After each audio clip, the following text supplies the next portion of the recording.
Welcome back to Bishop Zone TV. On this episode, I'll be changing it up a little bit. Here, I'll be giving you a list of the top 6 culturally and historically rich African places to visit on American soil. Now, what do I mean by culturally and historically rich African places on American soil? Well, that means places that are not as diluted when it comes to African Americans' African culture via the transatlantic slave trade. Places so rich with our African DNA that you cannot deny that we're not predominantly African. While there's traces of African DNA in our modern culture in some shape, form, or fashion all across this country, these places are undeniably engulfed with obvious African influences via the slave trade. I present to you the list of the most culturally and historically rich African places on American soil. Let's go. African Burial Ground National Monument, New York City.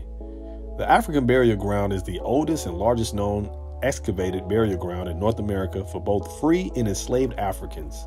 It protects the historic role slavery played in building New York City. The African Burial Ground became a National Historic Landmark in 1993. Located in Lower Manhattan, this burial ground is truly breathtaking. Me and my family actually got a chance to visit this monument and pay our respects to the ancestors. If you're ever in New York, I suggest putting this on your bucket list. Not only is this a monument to honor our ancestors, but there's also a visitor center attached to the monument where you can learn more about how enslaved people lived day to day in New York at that time. Also, it shows you how important slave labor was to the city of New York. Most people don't associate New York City with slavery, but at one point in time, NYC was a major hub for slavery before it officially became illegal to own slaves in the state. Even after it became illegal, the institution of slavery was still vital to New York City's economy.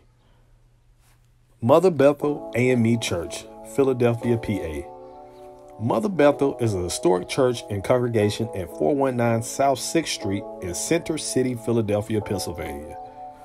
The congregation, founded in 1794, is the oldest African Methodist Episcopal congregation in the nation. Its present church, completed in 1890, is the oldest church property in the United States to be continuously owned by African Americans. The church was proposed in 1791 by members of the Free African Society of Philadelphia, including Absalom Jones, out of desire to create a space for autonomous African American worship and community in the city. The Free African Society, founded in 1787, was a benevolent organization that held religious services and provided mutual aid for free Africans and their descendants in Philadelphia, clearly showing that they still identified themselves as African even after America gained its independence in 1776. Igbo Village in Virginia. Located at the Frontier Cultural Museum in Staunton, Virginia, the Igbo Farm Village was formally established in honor of those enslaved Igbo people brought to Virginia via the slave trade. Virginia was the colony that took in the largest percentage of Igbo slaves. Researchers estimate between 30 to 45% of the imported slaves were from the Bight of Biafra. Of these slaves, 80% were likely Igbo. A so-called conservative estimate of the amount of Igbo taken into Virginia between 1698 and 1778 is placed at 25,000. The Igbo concentration was especially high in the Tidewater and Piedmont regions of the Virginia interior. Planters in South Carolina and Georgia looked down on Igbo slaves because many were rebellious. Because of this, the majority of Igbo slaves were taken and sold to Virginia planters. The Igbo presence in Virginia also brought new practices such as the cultivation of okra, a plant whose name derives from the Igbo language. Slaves in Virginia relied on sweet potato, which is argued by Douglas Chambers to be an indication of a substitute for yam, the Igbo staple crop.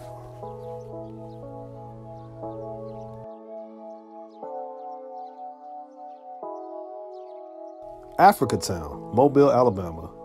Africatown is a historic community located 3 miles north of downtown Mobile, Alabama. It was formed by a group of 32 West Africans who in 1860 were included in the last known illegal shipment of slaves to the United States. The Atlantic slave trade had been banned since 1808, but 110 slaves held by the Kingdom of Dahomey were smuggled into Mobile on the Clotilda, which was burned and scuttled to try to conceal its illicit cargo. More than 30 of these people, believed to be ethnic Yoruba, Yu, and Fon, founded and created their own community in what became Africatown. They retained their West African customs and language into the 1950s, while their children and some elders also learned English. New Orleans, Louisiana. New Orleans is a world-renowned city for its distinctive music, Creole cuisine, unique dialects, and its annual celebrations and festivals. But a lot of what makes New Orleans so unique is the fact that it's very rich in African culture. During the transatlantic slave trade, the port of New Orleans was the principal slave trade port of America. With the impact of the slave trade, Africans brought with them rich traditions from the motherland, one of those traditions being cuisine. The famous gumbo, for instance, is a signature New Orleans dish. Gumbo is an African Bantu word that translates to okra. Much of New Orleans architecture, especially the ironworks, were created by enslaved African people, and cleverly, they included African symbols in their works. There's also the historic Congo Square, which was a sacred gathering for African people dating back to the late 1740s. There's also the many traditions in the way New Orleans celebrates death and the ancestors that can literally be found in West Africa and other places in the Caribbean that are synonymous with the transatlantic slave trade to this day.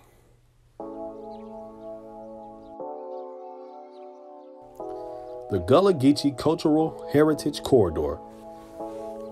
This corridor extends along the coast of the southeastern United States through North Carolina, South Carolina, Georgia, and Florida in recognition of the Gullah Geechee people and culture.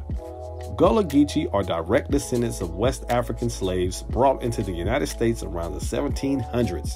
They were forced to work in rice paddies, cotton fields, and indigo plantations along the South Carolina-Georgia seaboard, where the warm and moist climate conditions helped them to preserve many African traditions. After the abolition of slavery, Gullah Geechee people settled in remote villages around the coastal swath where, thanks to their relative isolation, they formed strong communal ties and a unique culture that has endured for centuries.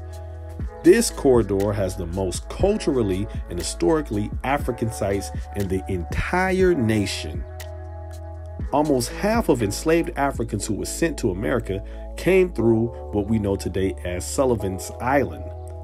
Sit on the bench by the road, which actually faces the waterway that brought thousands of slaves to Charleston.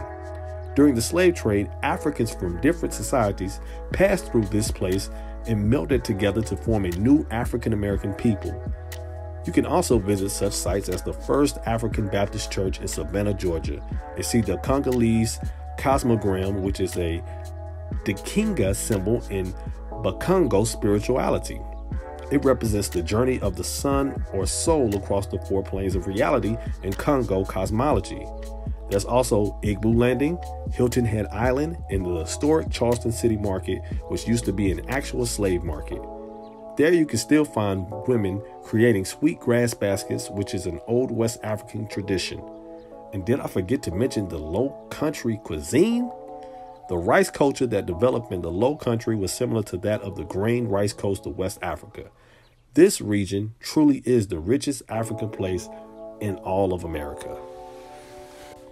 And there you have it, the most historically and culturally rich African places on American soil. Before visiting Africa, you can visit these places right here in America. Whatever people tell you, do not disconnect yourselves with your ancestors that were undoubtedly African. And to this day, we are still African, and we should be proud of that. You can still celebrate this culture that we created here in this country without distancing yourself from your African ancestor, your African lineage. Until next time, like and subscribe and holla at your brother. Get at me.